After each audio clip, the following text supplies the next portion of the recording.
दोस्तों, shalom, praise the Lord. प्रभु आप सबको आशीष दे। इन क्षणों में मैं बहुत ही महत्वपूर्ण बातें आप लोगों के सामने लेकर आया हूं जो प्रभु ने मुझे दर्शाई है। इस समय इतिहास के उन पन्नों पर जब हम देखें तो दुनिया बहुत बुरे बुरे दौरों से होकर गुजरी है दोस्तों। लेकिन दुनिया के बुरे दौरों में से एक दौर इस वक्त महामारी का इस दुनिया पे चल रहा है। लेकिन मैं इस घड़ी बात करना मांग रहा हूं दोस्तों दुष्ट आत्माओं के विषय में। और दुष्ट आत्माओं के विषय में हम कितने ज्यादा जानकारी रखते हैं, कितना ज्यादा जानते हैं अपने शत्रुओं के बारे में। एक बुद्धिमान व्यक्ति सदा सर्वदा अपने शत्रुओं के विषय में सदा सर्वदा बेहतर जानकारी रखता है। इसलिए क्योंकि जब तक वो अपने शत्रुओं के विषय में बेहतर जानकारी नहीं रखेगा तब तक वो अपने शत्रुओं से अपने बचाव के उपाय भी नहीं ढूंढ पाएगा। कई बार हम जीवन पे असफल होते हैं, दुखी होते हैं, निराश होते हैं, अपनी प्रार्थनाओं के परिणाम नहीं पा पाते हैं, अपने जीवन पे बहुत सारी गड़बड़ी देखते हैं, परिवारों में टूटन देखते हैं। ज्यादातर पति पत्नी के बीच में रिश्तों में अविश्वास, टूटन और रिश्तों में कड़वाहट देखते हैं। परिवार, नौजवान बच्चे बिखरे, नशे में पड़े हुए, बर्बाद दिखते हैं। बच्चों के पढ़ाई पे मन नहीं लगता है। व्यभिचार में, अडल्ट्री में नौजवान बच्चे पढ़ते हैं। रिश्तों के प्रति अलगाव होता है। स्त्री पति के प्रति विश्वासघात और पुरुष स्त्री के प्रति विश्वासघात। देश में चाहे वो राजनेता हो, चाहे वो पब्लिक वर्कर्स हो, चाहे कुछ भी हो, कोई भी व्यक्ति हो, हम ये देखते हैं कि दुनिया से ईमान, विश्वास, प्रेम, सच्चाई पूरी तरह से समाप्त हो गई। आज किसी को किसी पर विश्वास नहीं। हर एक व्यक्ति स्वार्थी, लोभी और दुष्टता पे फंस चुका है। और इसकी वजह क्या है? कलीसियाएं टूट गई हैं, परिवार टूट गए हैं। मसीही परिवारों में निराशा और हताशा है। प्रार्थनाओं के परिणाम नहीं मिलते। पवित्र आत्मा की उपस्थिति का लोगों को एहसास नहीं होता है। कई लोग जीवन से इतने हार चुके हैं कि वह यही सोचते हैं कि प्रभु मेरे लिए है ही नहीं, प्रभु ने मुझे चुना ही नहीं, और निराशा और डिप्रेशन पे चले जाते हैं। दुनिया पूरी तरह से बिगड़ रही है, महामारी की चपेट में है, बर्बादी की चपेट में है। जीवन अस्त व्यस्त है, समाप्त है, और पूरी दुनिया एक झूठे रंग पर अपनी उस दुष्टता को, उस बुराई को छुपाई हुई है। दोस्तों, इसकी वजह क्या है? वास्तव में वजह क्या है मैं आपको बताना चाहता हूं। इसकी वास्तविक वजह है दुष्ट आत्माएं, शैतान की दुष्ट आत्माएं जो जीवनों को बिगाड़ती और बर्बाद करती हैं। कुछ दिन पहले प्रभु ने मुझे इस बात को दर्शाया कि जब हम इफिसियों अध्याय 6 देखते हैं दोस्तों, जब हम इफिसियों अध्याय 6 उसके उस अध्याय पे हम देखते हैं, हम वचन देखें फिर मैं बात करता हूं। इफिसियों जब हम देखते हैं दोस्तों, इफिसियों अध्याय 6, इफिसियों अध्याय 6 वचन 12 हम देखते हैं, क्योंकि हमारा यह मल्ल युद्ध लहू और मांस से नहीं परंतु प्रधानों से और अधिकारियों से और इस संसार के अधिकार के हाकिमों से और उस दुष्टता की आत्मिक सेनाओं से है जो आकाश में है। देखिए, कई कैटेगरियां जो हैं यहाँ पे रखी गई हैं। यहाँ पे प्रधानों से, अधिकारियों से और इस संसार के अंधकार के हाकिमों से, ये 3 कैटेगरी की दुष्ट आत्माएं हैं जिनसे हमारा मल्ल युद्ध है। और यह कहां है? यह आकाश में है। दोस्तों, मैं ये बात आप लोगों को बताने देना चाहता हूं कि प्रभु ने मुझे ये बात दर्शाई कि इस वक्त दुष्ट आत्माएं सबसे ज्यादा जमीन पर उतर आई है।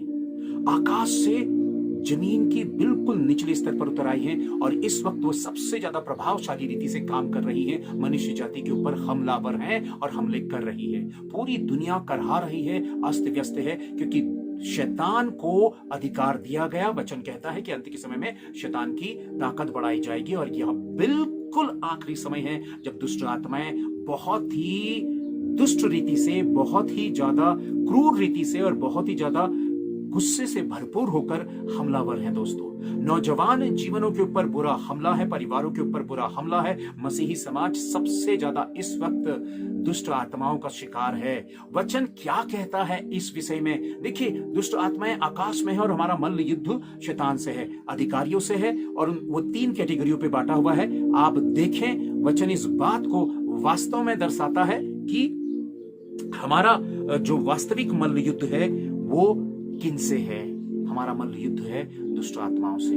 और क्या वो मल्ल युद्ध के लिए हम तैयार हैं? इस वक्त बहुत तेजी से, पूरी रीति से बर्बाद कर रही हैं दुष्ट आत्माएं जीवनों को, और सबसे ज्यादा हमला कर रही हैं दिमाग पर, और वो दिमागी तौर पर मनुष्य को भरमा रही हैं। वास्तव में मैं एक वचन आप लोगों के सामने और रखता हूं, आप वचन देखिए। मरकुस 13 उसका वचन 22 और 23, क्योंकि झूठे मसीह और झूठे भविष्यवक्ता उठ खड़े होंगे और चिन्ह और अद्भुत काम दिखाएंगे कि यदि हो सके तो चुनो हुओं को भी भरमा दे। पर तुम चौकस रहो, देखो मैंने तुम्हें सब बातें पहले ही से कह दी हैं। झूठे मसीह, झूठे धर्मगुरु, झूठे उपदेशक आ खड़े होंगे। ये बात हम इन चर्चाओं को सुनते रहते हैं, लेकिन इनके पीछे काम कौन करेगा? दुष्ट और दुष्ट की आत्माएं। दोस्तों, इस घड़ी हमें सबसे ज्यादा सक्रिय रहना है। दुष्ट आत्माएं जिस तरह से कलीसियाओं और जीवनों को तोड़ रही हैं और बर्बाद कर रही हैं, और इस वक्त वो सबसे ज्यादा बुरी रीति से हमलावर हैं। आपका मन, आपका ध्यान प्रार्थनाओं से, आपका मन और ध्यान वचन को सुनने से, आपका मन और ध्यान प्रभु के वचन की संगति में जाने से रोकेंगी।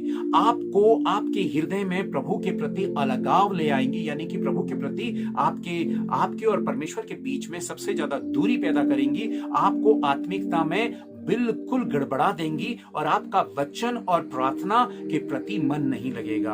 आप पवित्र आत्मा के प्रति सक्रिय नहीं हो पाएंगे, और जब दुष्ट आत्माएं भरमाती हैं तो उसके कारण यही है कि प्रार्थना पे मन नहीं लगना, वचन का नहीं सुनना और आत्मिक संगति से दूर होना। इस वक्त कलीसियाएं बुरी तरह से भरमाई गई हैं और दुष्ट ने उन्हें गलत शिक्षाओं के द्वारा भरमाया हुआ है। और आप कैसे कह सकते हैं कि आप भरमाने पे नहीं आए हैं? क्यों? क्योंकि एकमात्र एक वजह है जो आप को भरमाने से रोक सकती है, और वो है परमेश्वर का महान पवित्र आत्मा। और आपके संबंध पवित्र आत्मा के साथ कैसे हैं? क्या पवित्र आत्मा सक्रिय रीति से आप में कार्य कर रहा है? क्या आपने पवित्र आत्मा को अधिकार दिया है? और यदि आपने पवित्र आत्मा को अधिकार नहीं दिया है तो आप भरमाने में, पूरी रीति से भरमाने वाले कारणों के आसपास आप जीवन जी रहे हैं, या हो सकता है आप भरमाए जा रहे हैं। आपको भेद करना नहीं आएगा वचन की बातों पर कि वास्तविक वचन सत्य क्या है और असत्य क्या है। क्यों? क्योंकि जब तक पवित्र आत्मा प्रकट नहीं करेगा, और यही वजह है कि पवित्र आत्मा जब प्रकट करेगा तभी आप सत्य को जान पाएंगे। और सत्य से विमुख कराने के लिए दुष्ट आत्माएं इस वक्त गंदे रीति से काम कर रही हैं। नौजवानों को सबसे ज्यादा अडल्ट्री पे वो फंसा रही हैं। रिश्ते उनके जीवन पर इतने बुरे रिश्तों के दौर से नौजवान होकर गुजर रहे हैं। सबसे ज्यादा व्यभिचार में उन्हें फंसाया जा रहा है। सबसे ज्यादा व्यभिचारी और अडल्ट्री वाली चीजों के साथ वो इन्वॉल्व हैं, आंखों की अभिलाषाओं के साथ वो इन्वॉल्व हैं, और सबसे ज्यादा संघर्ष कर रहे हैं नौजवान। जिस घड़ी शैतान ने उनके ऊपर सबसे ज्यादा हमला किया, और वचन इस बात को कहता है, हे जवानों, जवानी की अभिलाषाओं से भागो। दुष्ट आत्माओं का काम क्या है? कि उनकी शारीरिक इच्छाओं को उभारना, नौजवानों को अडल्ट्री के लिए उभारना और उनके सामने गलत गलत चीजों को रखना। फिल्मी दुनिया या टेलीविजन या मोबाइल या इंटरनेट सबसे खतरनाक एक ऐसी स्थिति है जहां पे मनुष्य की सोच और समझ काम नहीं करती है। वो एडिक्ट यानी कि शिकार हो रहा है। नौजवान कह लीजिए या मनुष्य जाति कह लीजिए, व्यभिचारी आत्मा, व्यभिचार की एक आत्मा होती है दोस्तों, जो मैं आप लोगों को बताना चाहता हूं, वह सबसे ज्यादा सक्रिय रीति से कार्य कर रही है और लोगों को व्यभिचार में फंसाकर उनके भीतर हीन भावना पैदा करके उन्हें पापी महसूस करा के परमेश्वर से अलग कर रही है। मेरा यही कहना है कि व्यभिचार से लड़ने के लिए आप 100 बार गिरे, 100 बार उठे, 100 बार गिरे, 100 बार उठे, अपने परमेश्वर का पीछा ना छोड़े, क्योंकि इस घड़ी नौजवानों पर सबसे ज्यादा दुष्ट आत्माएं हमलावर हैं। कलीसियाओं में प्रचारकों पर घमंड की आत्मा, जो घमंड की आत्मा है, शैतान ने घमंड की आत्मा उड़ेल दी है, और बड़े बड़े प्रचारक या सेवक या कहीं पर भी कह लीजिए, लोभ और लालच की जो आत्मा है, उनके भीतर जो अभिलाषाएं हैं, वो पूरी तरह से उन्हें अपने जाल में फंसा रही हैं। दोस्तों, मैं आप लोगों को बता दूं कि बेबीलोन का जिक्र बाइबल कितनी बार बेबीलोन का जिक्र करती है, और बेबीलोन बेबीलोन बेबीलोन जो आज के आधुनिक समय पे इराक है। अंत के समय पे हम देख रहे हैं बाइबल पर इराक का जिक्र कितनी बार है, मिस्र का जिक्र कितनी बार है, और बड़े बाबुल का जिक्र कितनी बार है। जब हम बड़े बाबुल के विषय में देखते हैं, मेरे पुराने वीडियो पर आपने देखा होगा कि अमेरिका दुनिया पर प्रभाव डालने वाला, या वहां से शैतानी दुष्ट आत्माएं पूरी दुनिया पर प्रभाव डालने का कारण पैदा हुई है। अभी कुछ दिन पहले प्रभु ने मुझे एक कंट्री का नाम दिया, वो है इटली, जहां से रोम, जहां पे मसीहत की एक बड़ी बुनियाद देखी जाती है। लेकिन दुष्ट आत्माएं इटली पर सबसे बुरी तरह से हमलावर है, और इस घड़ी वह देश पूरी रीति से भरमाया जा रहा, मसीहत पूरी रीति से भरमाई जा रही, और वहीं से गलत गलत चीजें दुष्ट आत्माएं पूरी दुनिया को भरमाने के लिए अपने एजेंटों को खड़ा करेगा, और वहां से पूरी दुनिया पे मसीहत पर प्रभाव डालने का प्रयत्न कर रहा है और करेगा। बहुत सारी चीजों पर जब आप नजरें रखें तो याद रखिए, इटली और रोम जो है शैतान का सबसे ज्यादा मजबूत हिस्सा बनकर पूरी दुनिया को भरमाएगा। इजराइल पर आप और हम हलचल देख रहे हैं, मिस्र पर आप और हम हलचल देख रहे हैं, हैं, और सबसे बढ़कर अरब कंट्रीज जो इजराइल को घेरे हुए हैं दोस्तों, वहां ऐसी गलत शिक्षाएं या फिर ऐसे धर्मगुरु या उपदेशक आ खड़े होंगे अंत के समय में, जो पूरी दुनिया को भरमाने के लिए सबसे ज्यादा सक्रिय होंगे। तो दोस्तों, इस समय दुष्ट आत्माएं पूरी रीति से जाल फैला रही हैं पूरे वर्ल्ड के भीतर, ताकि पूरी दुनिया को पूरी रीति से घेरा जाए और मनुष्य जाति को परमेश्वर से अलग किया जाए। उनका एकमात्र काम है कि आत्माएं परमेश्वर के राज्य में प्रवेश ना करें। और जो लोग ये सोचते हैं कि हम आत्मिक रीति से बच चुके हैं, हमारा जीवन पूरी रीति से उद्धार पा चुका है, हम प्रभु के साथ सही हैं, सही चल रहे हैं, मैं आप सबसे ये बात कहना चाहता हूं कि कभी भी अपने आत्मिक जीवन के प्रति ढीले या फिर आरामदेह अवस्था पे हमें कभी नहीं जाना चाहिए। क्यों? क्योंकि पल पल परिस्थितियां पलटती हैं, बदलती हैं, मनुष्य की मनोस्थिति और वैचारिक स्थिति बदलती है, हमारे व्यवहार बदलते हैं, और उसके साथ साथ दुष्ट आत्माएं चौकस रहती हैं कि किसको फाड़ खाए, यानी कि वो अवसर ढूंढती हैं। दोस्तों, मैं ये बात आप लोगों से कहना चाहता हूं, इसलिए इन चीजों से बचाव का एकमात्र वजह है प्रार्थना, सिर्फ प्रार्थना और आत्मिक रीति से प्रार्थना, क्योंकि प्रार्थना ही शैतान के गढ़ों को गिराने और शैतान की युक्तियों को विफल करने और अपने पास परमेश्वर की सुरक्षा का बाड़ा बांधने का कारण बनती है। और इस घड़ी प्रार्थना के प्रति यदि आपकी सुस्ती है, यदि प्रार्थना के प्रति आप कमजोर हैं, तब आप दुष्ट आत्माओं के शिकार होते चले जाएंगे। देखिए, प्रभु ने अपने वचन में कहा कि सावधान मनुष्य को दिखाने के लिए अपने धर्म की काम ना करना, वरना पिता से कोई भी प्रतिफल नहीं पाओगे। अंत के समय में दुष्ट आत्माएं लोगों को इसी रीति से भरमा रही हैं। बाहरी तौर पे मनुष्य यही सोचता है, क्योंकि उसे भरमाया गया है, वह सोचता है कि मैं बचा लिया गया हूं और वास्तव में स्वर्ग के राज्य में प्रवेश करूंगा। यह भरमाया जाना है। शैतान सदा से झूठा रहा है। मैं आप लोगों के सामने एक वचन और रखता हूं दोस्तों, यूहन्ना 8 उसका वचन 44, तुम अपने पिता शैतान से हो और अपने पिता की लालसाओं को पूरा करना चाहते हो। वह तो आरंभ से हत्यारा है और सत्य पर स्थिर ना रहा, क्योंकि सत्य उसमें है ही नहीं। जब वह झूठ बोलता तो अपने स्वभाव ही से बोलता है, क्योंकि वह झूठा है वरन झूठ का पिता है। पवित्र यीशु मसीह साफ रीति से चेलों पर एक विषय पर बात करते हुए कहता है कि तुम अपने पिता शैतान से हो, क्योंकि मनुष्य के स्वभाव में कभी भी आप देखना ईमानदारी, सत्यता, प्रेम, विश्वास, धार्मिकता बहुत कम मात्रा में पाई जाएगी। आज के समय में मनुष्य पर विश्वास किसी भी रीति से नहीं करता है। मनुष्य बिगड़ा हुआ है विचारों में, स्वभाव में, कार्यों में। वो गुस्से से भरा हुआ है, वो नफरत से भरा हुआ है, वो किसी को भी नीचा दिखाने के लिए वो भरा हुआ है, लोभ और लालच से वो भरा हुआ है, और मनुष्य दुष्टता से पूरी रीति से भर चुका है। इस घड़ी आप किसी पर भी ना विश्वास रख सकते हैं और ना ही आप स्वतंत्र रीति से अपने जीवन को जी सकते हैं, क्योंकि मनुष्य भय के साए में जी रहा है। और हर एक मनुष्य किससे भयभीत है? दुष्ट आत्माओं से नहीं, बल्कि मनुष्यों से भयभीत है। और मनुष्य के खिलाफ इतने ज्यादा इस घड़ी क्यों मनुष्य के खिलाफ है? क्यों जातियां, क्यों उपजातियां, क्यों रंग भेद, ऊंच नीच, अमीर गरीब, ये चारों ओर क्यों अपने अपने हौद बना लिए मनुष्य ने? क्योंकि दुष्ट आत्माओं ने मनुष्य के भीतर नफरतें, बुराई, घमंड ये कूट कूट के भर दिया है। दोस्तों, गंदी आत्माएं एक दूसरे से नफरत करना सिखाती हैं। चारों तरफ आप देखते हैं कि मसीहत के ऊपर हमले क्यों हैं? हम साधारण रीति से मनुष्य को दोष दे देते हैं कि मनुष्य पर हमले कर रहा है या मसीहत पर हमले हो रहे हैं, लेकिन इसकी सबसे बड़ी वजह है दुष्ट आत्माएं। अंत के समय मसीह लोग सताए जाएंगे, पर किसके द्वारा? मनुष्य सिर्फ एक वेपन है, एक हथियार है। हकीकत में मनुष्यों के भीतर दुष्ट आत्माएं काम करके मसीहत के ऊपर एक भारी सताव है दोस्तों, और लोग प्रताड़ित किए जा रहे हैं। तो इसका मतलब क्या है? कोई व्यक्ति चोर क्यों बनता है? क्योंकि दुष्ट आत्माएं उसको चोरी के लिए उकसाती हैं। क्यों एक्सीडेंट हो जाते हैं? क्यों एक कम उम्र पे व्यक्ति मृत्यु के घाट उतर जाता है? क्यों कोई व्यक्ति कम उम्र पे मर जाता है दोस्तों? क्यों कोई ऐसी बीमारी लग जाती है जो लाइलाज है, और व्यक्ति अपना सारा पैसा, प्रॉपर्टी सब कुछ खर्च करके अपने आप को बचाने की कोशिश करता है, अपने प्रियजनों को बचाने की कोशिश करता है, फिर भी मनुष्य नहीं बच पाता है। साइंस ने इतनी तरक्की कर ली,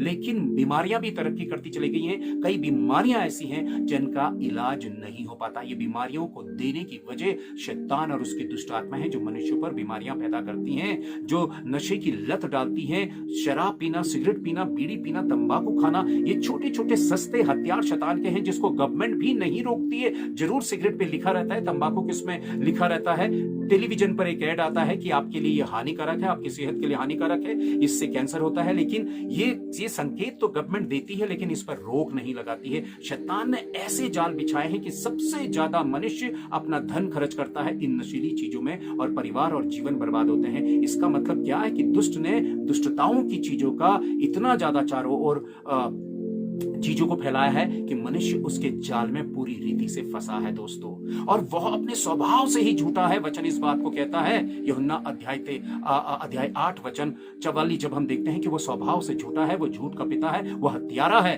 तो वो हत्यारा किस मामले में, मैं आपको बताना चाहता हूं कि एक व्यक्ति दूसरे व्यक्ति के प्रति नफरत रखता है। आज के समय में देखिए कि कोई किसी का भी कत्ल, छोटी छोटी बात में कोई किसी का कत्ल कर देता है। बेटा बाप को मार देता है और बेटी मां को मार देती है, या बाप बच्चों को मार देता है, पत्नी का गला काट देता है। परिवार के परिवार आप देखते हैं कि कई ऐसी झूठी आत्माओं के शिकार हो जाते हैं, और हम ईश्वर के पास पहुंचेंगे। ईश्वर ने संदेश दिया, पूरे का पूरा परिवार जो है वो पॉइजन खा लेता है, जहर खा लेता है। परिवार के परिवार फांसी पे लटक जाते हैं। उनकी वजह क्या है कि दुष्ट आत्माएं सक्रिय रहकर उनके दिल दिमाग को उकसाती हैं और उन्हें भरमाती हैं और उन्हें मृत्यु के लिए प्रेरित करती हैं। कई लोग सुसाइड करते हैं, दुष्ट आत्माएं उन्हें सुसाइड के लिए प्रेरित करती हैं दोस्तों। तो चारों तरफ अब तेजी से दुष्ट आत्माएं जो हैं मनुष्य के जीवनों पर हमलावर और तेजी से हो चुकी हैं। इसलिए हमें सबसे ज्यादा सक्रिय रहना है कि कहीं दुष्ट आत्मा आपके भीतर डिप्रेशन पैदा करके मसीहत से आपको अलग तो नहीं कर रही है, आपके भीतर ऐसी भावना पैदा करके कि आपका जीवन व्यर्थ है, बेकार है और आपके जीवन के लिए कुछ नहीं है, आपके जीवन के लिए कुछ नहीं हो सकता है। इस घड़ी शैतान बहुत तेजी से सक्रिय रीति से अपनी दुष्ट आत्माओं के द्वारा जीवनों को नष्ट और बर्बाद कर रहा है। जीवनों को बर्बादी की ओर को ले जाने की वजह दुष्ट आत्मा है। फिर से मैं एक बार आप लोगों को बता दूं कि इजराइल भी भरमाए जाने वाली अवस्था से होकर गुजर रहा है, और इजराइल पर आने वाले समय पर आप भारी हलचल देखेंगे। अरब कंट्रीज की ओर से आप देखेंगे कि भरमाने वाले ऐसे सेवक और ऐसे प्रचारक आ खड़े होंगे अरब कंट्री से, और अरब कंट्री एक बहुत बड़ा कारण बनेगी दोस्तों कि शैतानियत के प्रचार का, प्रसार का और उसको फ्रंट में लाने का। जब हम देखते हैं अमेरिका बहुत सारी चीजों पर अपने डिसीजन और अपने निर्णय बदलते चला जा रहा है, और इटली, जहां पर हम कहते हैं कि धार्मिक स्थल अगर हम इटली को कहते हैं, तो इटली भी पूरी तरह से शैतान की चपेट में है, और वहां से अलग अलग निर्णय लिए जाएंगे जो शैतान के द्वारा भरमाए जाने के द्वारा होंगे। तो इस घड़ी हमारे आत्मिक जीवन सबसे ज्यादा खतरे में है दोस्तों। मैं आप लोगों को बता दूं कि कलीसियाएं बिगड़ चुकी हैं, टूट रही हैं, खत्म हो रही हैं। लोगों के भीतर खुमार है, लोभ और लालच है। वो भविष्य की चिंता करते हुए अपने वर्तमान में परमेश्वर के प्रति उनका रुझान नहीं है, वो भविष्य के प्रति डरे हैं। शैतान ने, गंदी आत्मा ने उनके भीतर रोटी के लिए, पेट के लिए और जरूरतों की चीजों के लिए भय डाला है। मनुष्य सबसे ज्यादा जरूरतों की पूर्ति करने के लिए वो व्याकुल है, परेशान है, दुखी है। वो कैसे? वो डरा हुआ है कि कल अगर कुछ मेरा काम छूट गया या मुझे जॉब नहीं मिला तो जीवन कैसे चलेगा। शैतान ने मनुष्य के भीतर भय डाला है, इसलिए वो परमेश्वर को समय ना देने के बजाय संसार को, अपने मिटने वाले शरीर की अभिलाषाओं को पूरा करने का समय दे रहा है। क्यों? क्योंकि उसके भीतर झूठा डर डाला है, और डर इसलिए उसके भीतर है क्योंकि वह परमेश्वर की शिक्षाओं के प्रति गंभीर नहीं है, वो निरंतर प्रार्थना करने वाला व्यक्ति नहीं है। कई परिवार ऐसे हैं जहां पे प्रार्थनाएं होती ही नहीं है, पति पत्नी साथ में बैठकर प्रार्थना करते नहीं है, परिवार साथ में बैठकर प्रार्थना नहीं करता, क्योंकि शैतान ने, गंदी आत्माओं ने सबके मनों को एक दूसरे के प्रति कड़वाहट से, अहम से, घमंड से भर दिया है, और वो एक दूसरे से अलग हैं। परिवारों को टुकड़ों में बांट दिया दुष्ट आत्मा ने, और ऐसे परिवार परमेश्वर के राज्य में प्रवेश नहीं करेंगे। घर घर पर, कलीसियाओं पर, चर्चों में, आराधनालयों पे, परिवारों पे दुष्ट आत्माओं ने प्रवेश कर लिया और जीवनों को नष्ट और बर्बाद करा। ये अंत का समय सबसे भयानक पल है, और प्रभु का आना इतना नजदीक है दोस्तों। कुछ बातें जो बहुत ही डरा देने वाली हैं, जो प्रभु ने मुझे बताई है, मैं आने वाले वीडियो पर लेकर आऊंगा। लेकिन इस घड़ी में आपको सिर्फ दुष्ट आत्माओं के विषय में बता रहा हूं कि किस तरह से दुष्ट आत्माएं संसार पर सक्रिय हैं, और आप और मैं केवल एक मात्र प्रार्थनाओं के द्वारा और पवित्र आत्मा का हाथ पकड़कर ही हम इन दुष्ट आत्माओं से बच सकते हैं। इसलिए मैं आप सबसे यही निवेदन करूंगा कि सक्रिय रहिए, प्रार्थना करिए, वचन को थाम के रखिए और पवित्र आत्मा की प्रेरणा लीजिए। परमेश्वर आप सबके जीवन पे काम करे। यदि वास्तव में आपको मेरी ये बात सत्य लगी तो कृपा करके दूसरों तक पहुंचाइए और अपनी सेवा पूरी करिए। Thank you. Praise the Lord.